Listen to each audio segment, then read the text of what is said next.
So not our best night, and all of that can be credited pretty much to two things.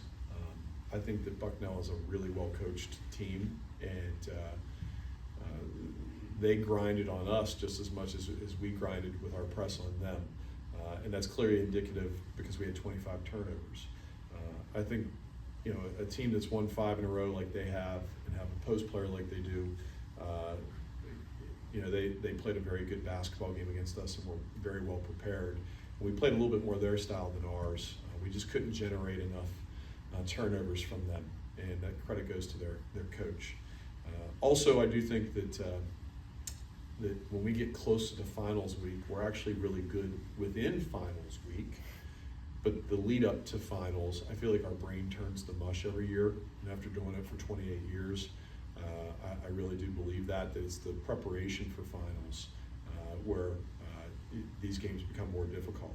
Also, in one-day prep, I feel really good to get a win against a good Bucknell team, to get a win, and that's it for tonight. You spoke about how you guys played their game tonight, and Meg and Gabby just talked to us about how they slowed you guys down. You weren't playing how you wanted to play. How do you keep your team from getting down on themselves when they give up runs that sometimes go in the opposition's favor when they're not playing as fast as they'd like to?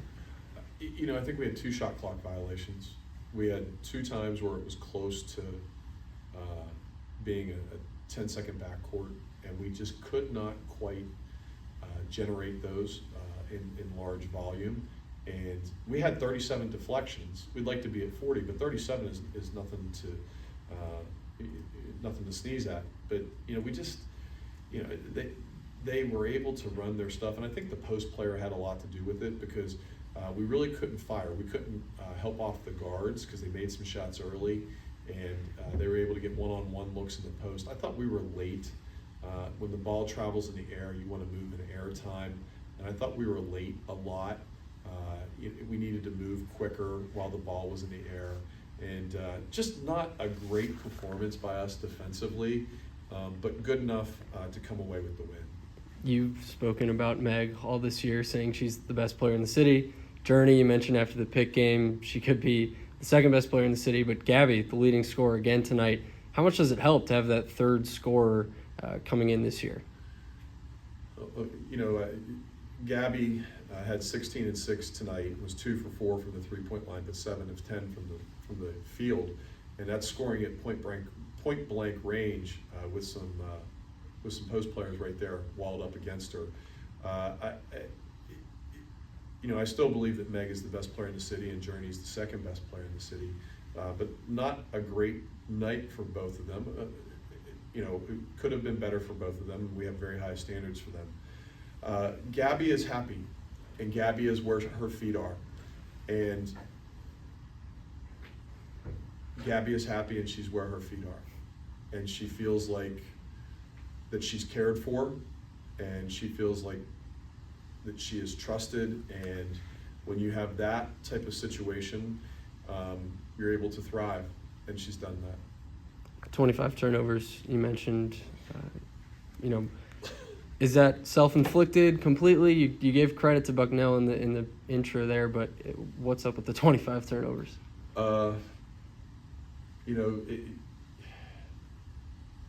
I'll blame me for some of it. They played pack line, and we drove the ball, and they were really good at moving in air time and getting to that next pass when we wanted to swing it opposite. And you got to give them credit for doing those things.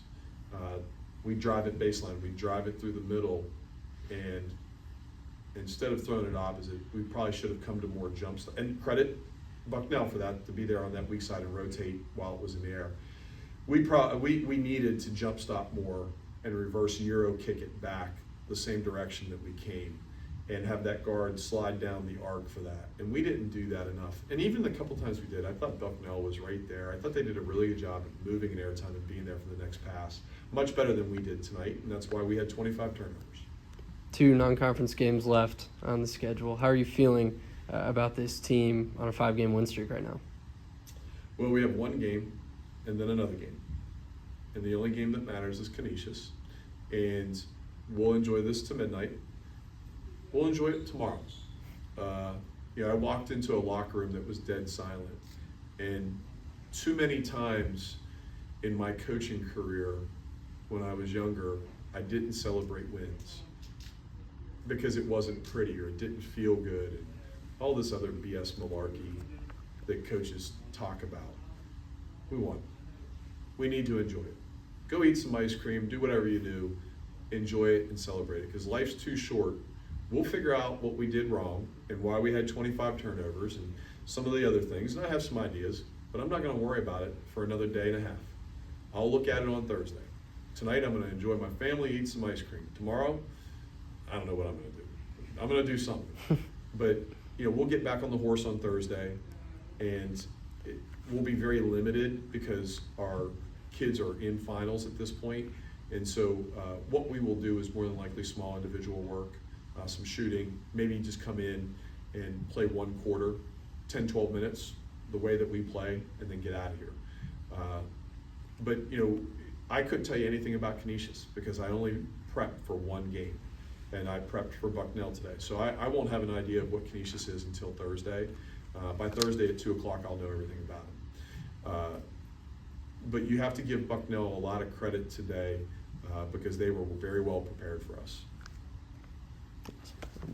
Good.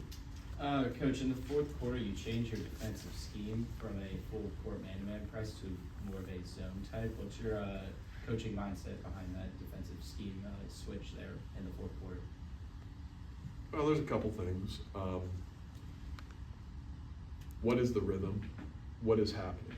Are we generating turnovers? Are we generating deflections? Are they getting the ball over half court with 22, 24, or just by the skin of their teeth?